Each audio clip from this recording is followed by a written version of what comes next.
नमस्कार, यहाँहरूलाई अर्को भिडियोमा हार्दिक स्वागत छ। आज हामीले कक्षा 10 को म्याथमेटिक्सको सेकेन्ड च्याप्टर अर्थात् चक्रीय ब्याजको क्वेसन सल्भ गर्न गइरहेका छौँ। यसका सूत्रहरू र कन्सेप्टहरू हामीले अगाडिको भिडियोमा गरिसकेका छौँ। आज हामीले एसई 2080 बागमती प्रदेशमा दिएको चक्रीय ब्याजको क्वेसन सल्भ गर्न गइरहेका छौँ है त। यसको क्वेसन स्क्रिनमा देखाइएको छ, त्यसलाई पज गरेर हेर्न सक्नुहुनेछ।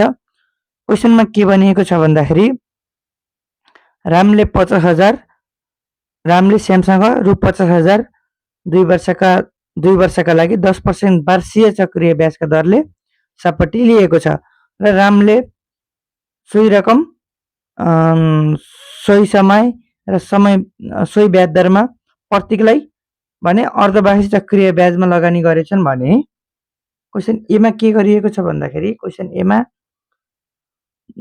वार्षिक चक्रीय ब्याज पत्ता लगाउने सूत्र लेख्नुहोस् भनेको छ। ए नम्बरको हामीले सोलुसन गर्दाखेरि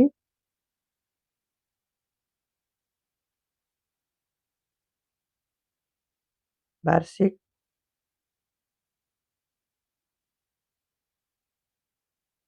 चक्रीय ब्याज भनेको CI हो, जसलाई हामीले P1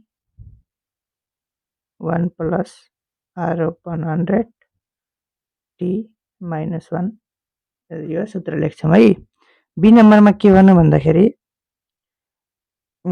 रामले श्यामलाई र प्रत्येकले रामलाई तिर्नुपर्ने ब्याज गणना गर्नुहोस्। पहिला हामीले रामले श्यामलाई कति तिर्यो र दोस्रोमा हामीले प्रत्येकले रामलाई कति तिर्यो भनेर गर्छौँ है त। पहिलो यसमा हाम्रो दुईटा अवस्था हुन्छ। पहिलो अवस्थामा के भन्यो, पहिलो अवस्थामा रामले श्यामलाई तिर्यो र दोस्रो अवस्थामा प्रत्येकले रामलाई कति तिर्यो भन्ने। पहिलो अवस्थामा हामीले रामले श्यामलाई तिर्यो, जसमा मूलधन कतिको छ, मूलधन भनेको P, त्यो भनेको हाम्रो कति हो, रु 50,000 हो। त्यसै गरी समय कति दिएको छ, समय भनेको T 2 वर्ष। त्यसै गरी दर भनेको R कति दिएको छ, 10% दिएको छ। अब पहिलो अवस्थामा रामले श्यामलाई हो नि, रामले श्यामलाई अझ यहाँ लेखिदिन्छ। पहिलो अवस्थामा भन्दाखेरि रामले श्यामलाई भनेर लेख्दा पनि हुन्छ है त। अब रामले श्यामलाई के कतिमा दिएको, वार्षिक चक्रीय ब्याजमा दिएको। वार्षिक चक्रीय ब्याज CI भनेको हाम्रो सूत्र के हो, P1 + R/100 पावर T - 1। अब हाम्रो P कतिको छ, मूलधन P भनेको रु लेख्न पर्दैन, सिधै लेखे हुन्छ 50,000। त्यसै गरी 1 + R भनेको हाम्रो कति छ, 10 छ, अपन 100 पावर T भनेको हाम्रो कति हो, 2 वर्ष, 2 - 1 गरिदिने। अब यसलाई हामीले क्याल्कुलेटरमा गर्छौँ। क्याल्कुलेटरमा गर्दाखेरि हाम्रो कति आएको रहेछ, हाम्रो रुपिज 0.21 गर्दाखेरि हाम्रो क्याल्कुलेटरमा 10,500 आउँछ है। यो क्याल्कुलेटर हजुरले गर्न सक्नुहुनेछ। त्यसै गरी पहिलो अवस्थामा के आयो, रामले श्यामलाई तिर्नुपर्ने ब्याज कति रहेछ, 10,500 रहेछ भने अब हाम्रो दोस्रो अवस्थामा के हो,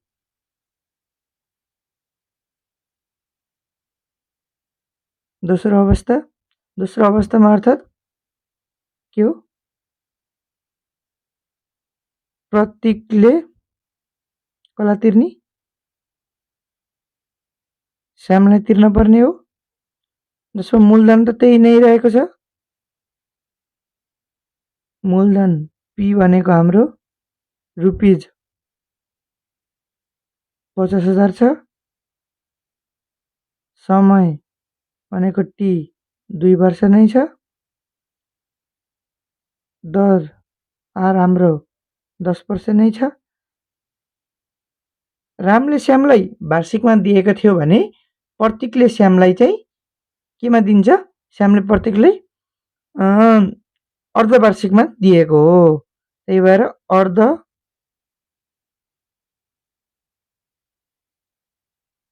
अर्धवार्षिक चक्रीय ब्याज CI भनेको। अब अर्धवार्षिकको सूत्र के हुन्छ? P 1 + R open 200 power 2T - 1 हुन्छ। यो हुन्छ नि हाम्रो P हाम्रो कति रहेको छ? P हाम्रो 50,000 रहेको छ। टाइम 2 वर्ष, रेट चाहिँ 10% छ। त्यसैगरी P हाम्रो कति छ? P हाम्रो 50,000 छ। 1 + R हाम्रो 10 छ। तल 200 भयो। पावर 2T 2 त सूत्रको T भयो। अब T हाम्रो कति छ? 2 छ। त्यही भएर 2 × T, यो 2 सूत्रको 2 हो। यो चाहिँ हाम्रो समय 2 वर्ष छ नि समय हो, त्यो आएको -1। अब यसलाई हामीले सल्भ गर्दाखेरि क्याल्कुलेटरमा सल्भ गर्दाखेरि हाम्रो कति आएको हुन्छ भन्दाखेरि हाम्रो 10,775.31 आएको छ। अब यो आएको छ भन्दाखेरि यो हामीले कति हो? यो हाम्रो प्रतीकले श्यामलाई तिर्नुपर्ने हो। अब हाम्रो क्वेसनमा के भनेको छ? दुईटा निकाल्न भनेको छ। देयरफोर रामले श्यामलाई तिर्नुपर्ने ब्याज। रामले श्यामलाई तिर्नुपर्ने ब्याज कति हो? यो 10,500 ब्याज रुपिज 10,500 हो र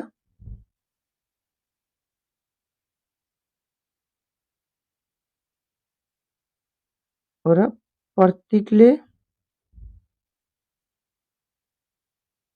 श्यामलाई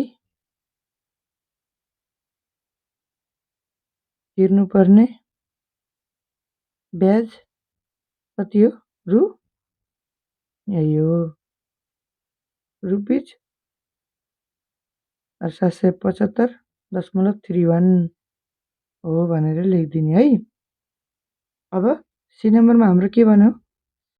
के भनिएको छ भन्दाखेरि यदि रामले प्रतीकलाई अर्धवार्षिकको सट्टा यदि त्रैमासिक ब्याजमा ऋण दिएको भए कति रकम बढी या कम पाउँथ्यो भनेछ। अब बढी र कम पाउनलाई पहिला हामीले अर्धवार्षिकको त निकालिसकेछौँ माथि नै। अर्धवार्षिक हामीले माथि नै निकालेका छौँ। अब हाम्रो त्रैमासिकको निकाल्दाखेरि कति ब्याज बढी आउँछ या कम आउँछ त्यो निकाल्छौँ है। अब यसको लागि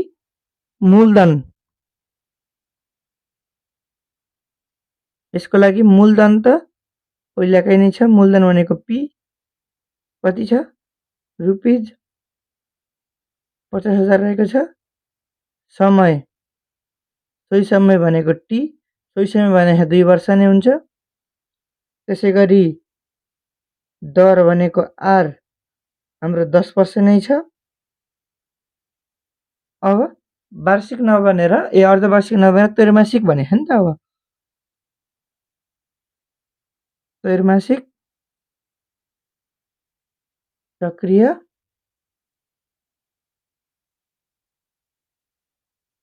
ब्याज भनेको छ CI भनेको फर्मुला सूत्र के हो? P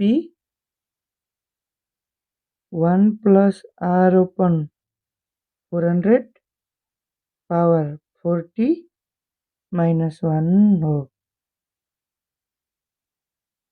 अब P हाम्रो कति हो? 50,000 नै हो। 50,000 त्यसै गरी 1 + r भनेको हाम्रो 10 हो ओपन 400 अब 4t भने 4 सूत्र के भयो t हाम्रो 2 वर्ष त्यही भएर 4 × 2 आएको